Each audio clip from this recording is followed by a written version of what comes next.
Hello dogs, Lildawg right here, right now. Welcome back to Magical Eyes, Red is for Anguish. Now, before we go, I'm just gonna check. Alright, so we have no place to go. So, Cafe Ruhi, a popular cafe frequented by nearby office workers for breaks. The manager proclaims the cafe to be Germanish, but they are highly proud of their matcha parfait. Since the cafe is in the business district, it gets few students visiting. That is also why it's Yu's favorite. Just give me a moment.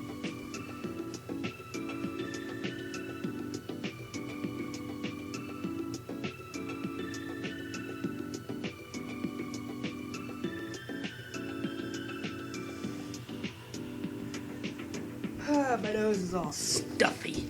My nose is all stuffy and crap.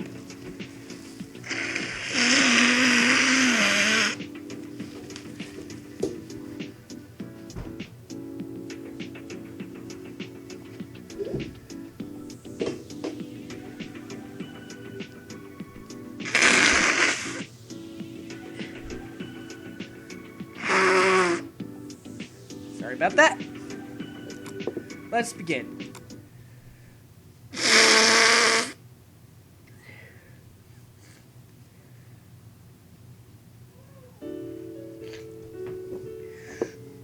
This elegant cafe is located at the center of a street where there are a number of eateries aimed at white-collar workers from a nearby office complex. Since the manager of the cafe has a connection to our world and I don't need to be worried about my surroundings here, this is my usual stop to visit when I'm downtown. The cafe is normally crowded at this hour, but today there are only about 5 groups of customers, including myself. It's probably quiet because of Golden Week.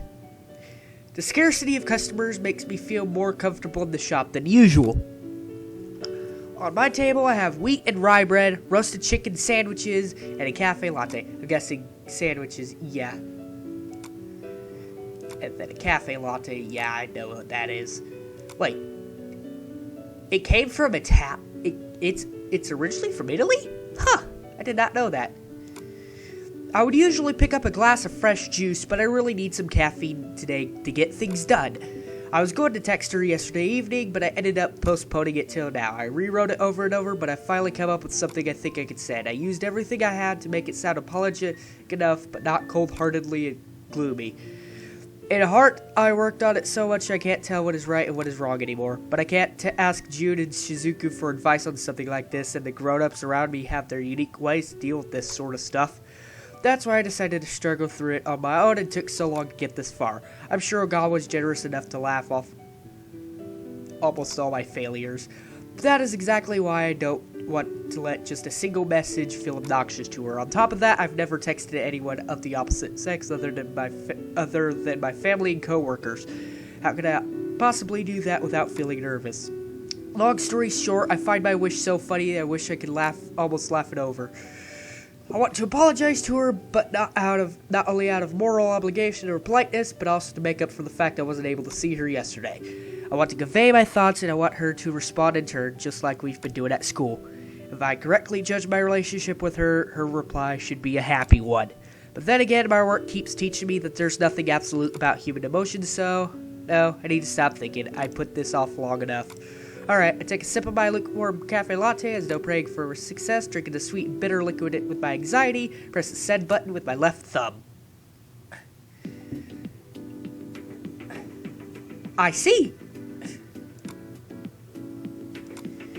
So how does she take it?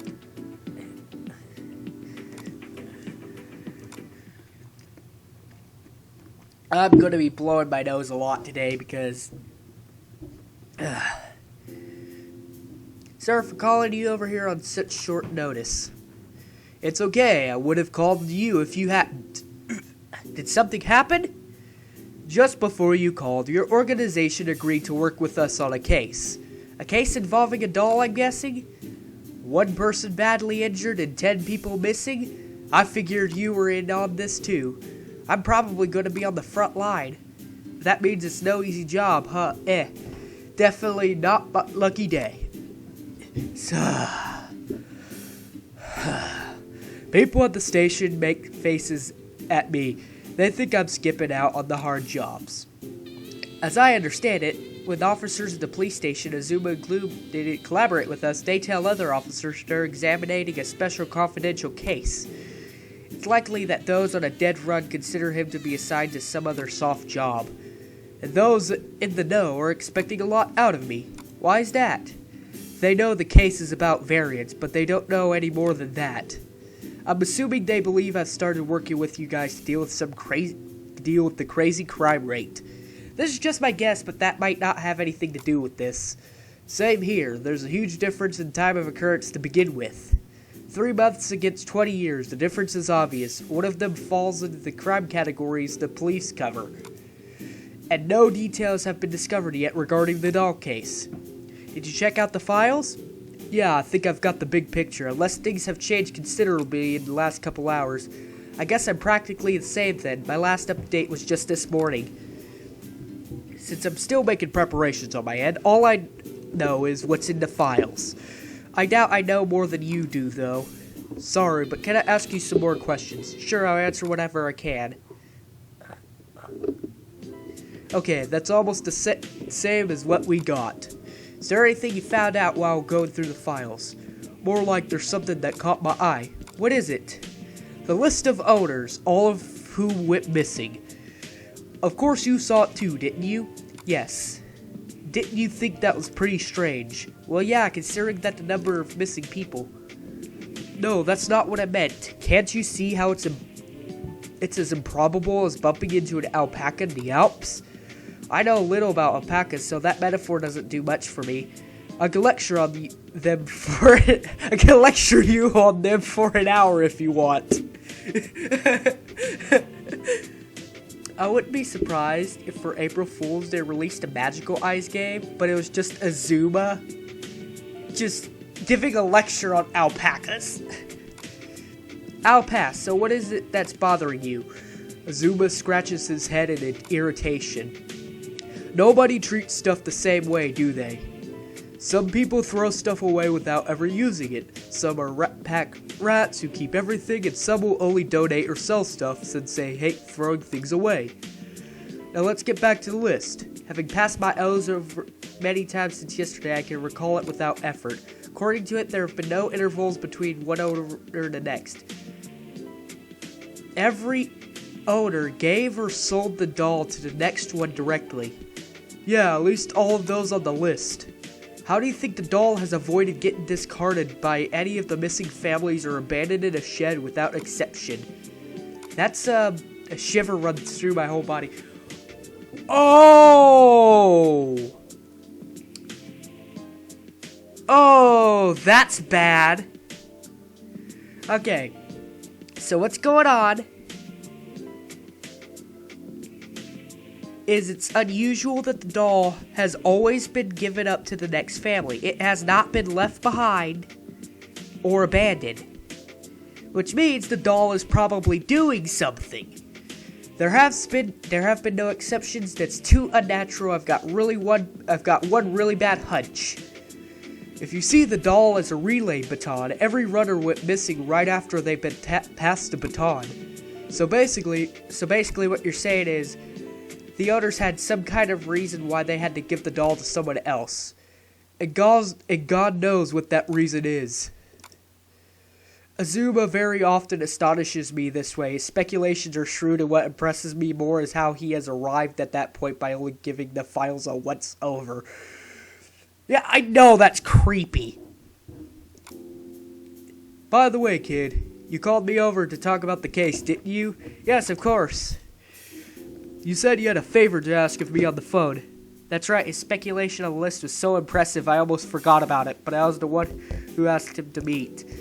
I called you out here because I wanted to learn more about the shop owner. I already have the material variant specialist working on the doll. And as for the list, the intelligence department's got it covered, so I thought this should be my focus going forward. Oh, okay, but you didn't really have to do that.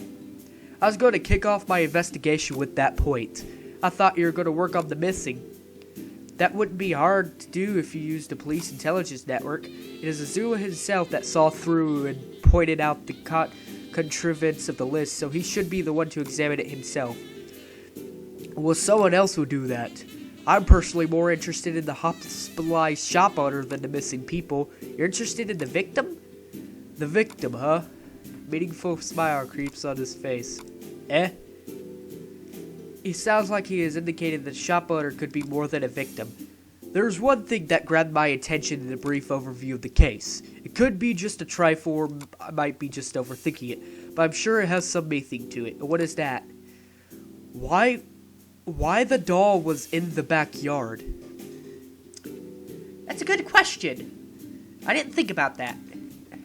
He lets words and cigar smoke float in the air with a depressed expression on his face.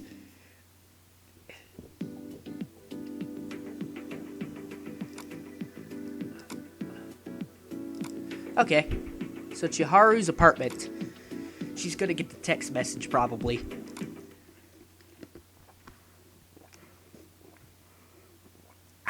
I'm drinking root beer. I've been on cloud 9 for more than an hour now. My heart has been beating as hard as it just ran a marathon. However, there's not even 1 millimeter of second of suffering, just warmth and a small tinge of embarrassment. The trigger was one text message. My eyes were still glued on the small screens displaying those treasured words. Ah, geez, the sides of my mouth involuntarily curl upwards. If I don't focus on keeping a straight face, I fix it back, embarrassed as if Emikawa was looking at me through the screen. In hundreds of billions of simulations for the day, he would text me, but look how easily I was done in. I was like, just like, this was only 3 days ago because of his parting words, but I guess no matter how many simulations I do, I won't ever be able to keep my composure. It's Emikawa I'm talking about here after all. The text may look like it just conveys his apology for the missed DVD and that he's looking forward to seeing me to school after the break. But in this brevity, it does convey his concern for me so that I can make out how he feels and not get depressed. Plus, I can tell he put a lot of time into writing it in a way that makes it easy for me to reply. He used this time to think about me, and even though he's probably still busy with that matter that he had to skip school for, he thought it was way more than enough to make me tremble and want to scream with excitement. Of course, I'm keeping this text safe for the rest of my life, but actually that's not necessary, because I've already burned every letter into my brain along with every other precious memories of him. Emikawa. I have to be honest, I find this girl kind of creepy. But I know I need to exercise self-control all the more at a time like this. It's not acceptable to let myself get too caught up in this excitement. My first and foremost aim is to become his life partner. So I need to deal with the stuff right at hand now. I'm going to use all I have to finish up my afternoon plans. Just ask him! Then again, his job makes it difficult. Crap! I'm sure, though, that I'm going to be way more motivated than ever during my training in the dojo. Dojo, huh?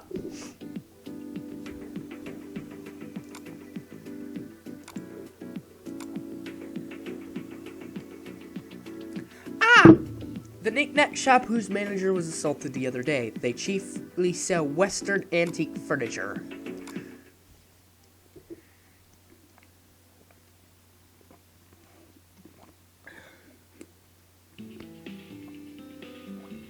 The first thing that I notice is a sense of wrongness.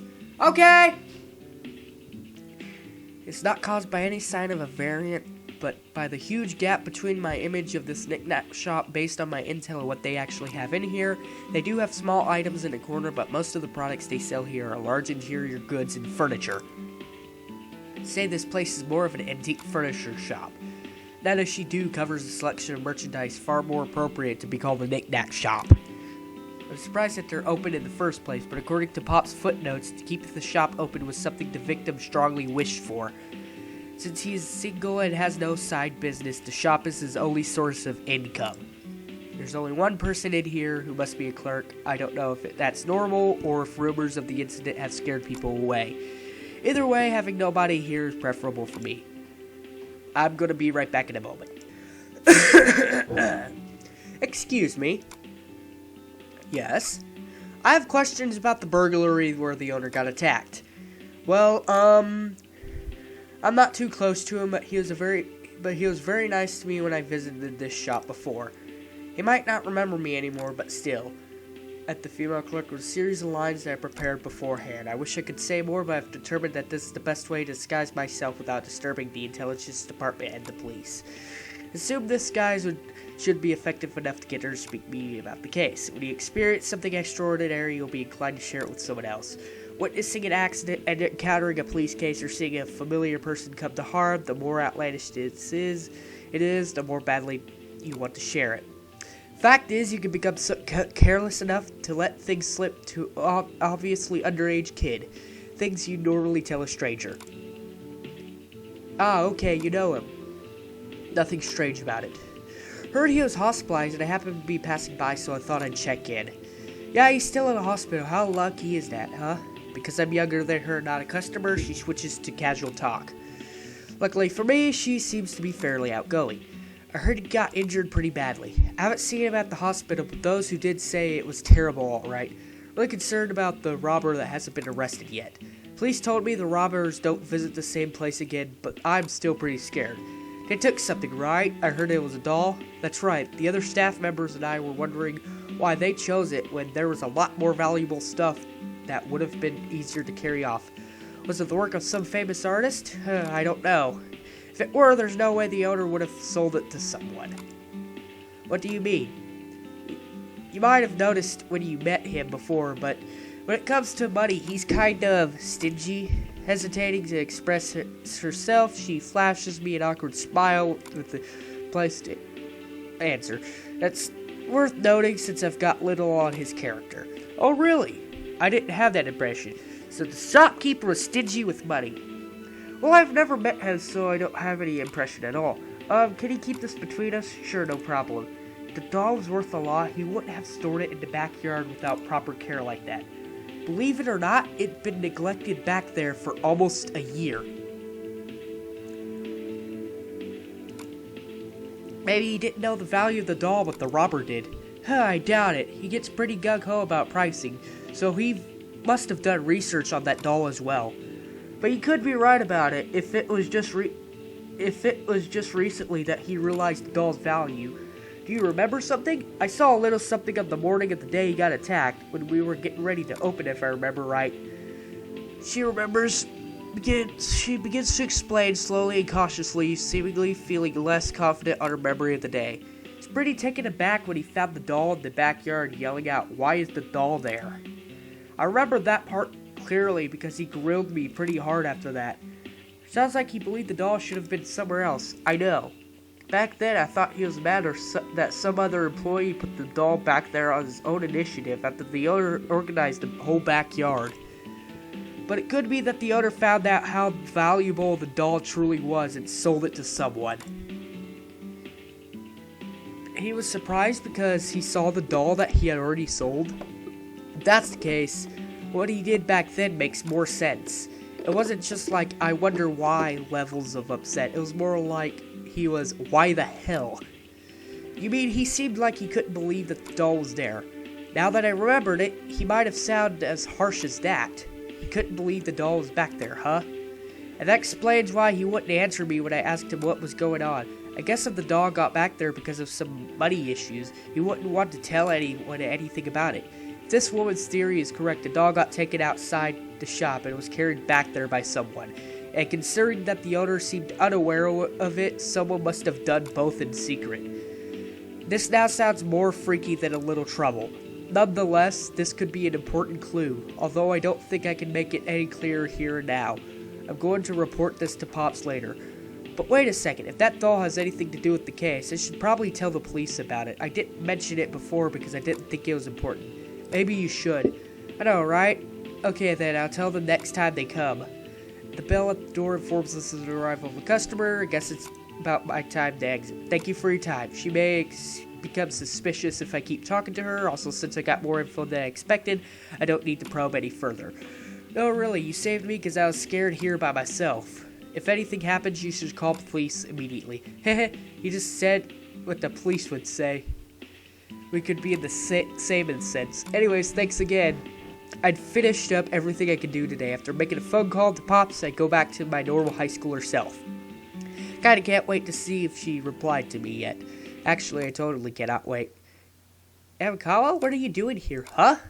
As I'm wrapped up in that thought I'm about to leave, the one who entered the shop calls out my name.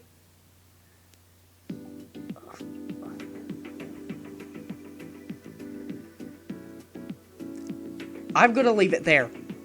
That's probably gonna anger a bunch of you guys, but I'm gonna leave it there. I hope you enjoyed.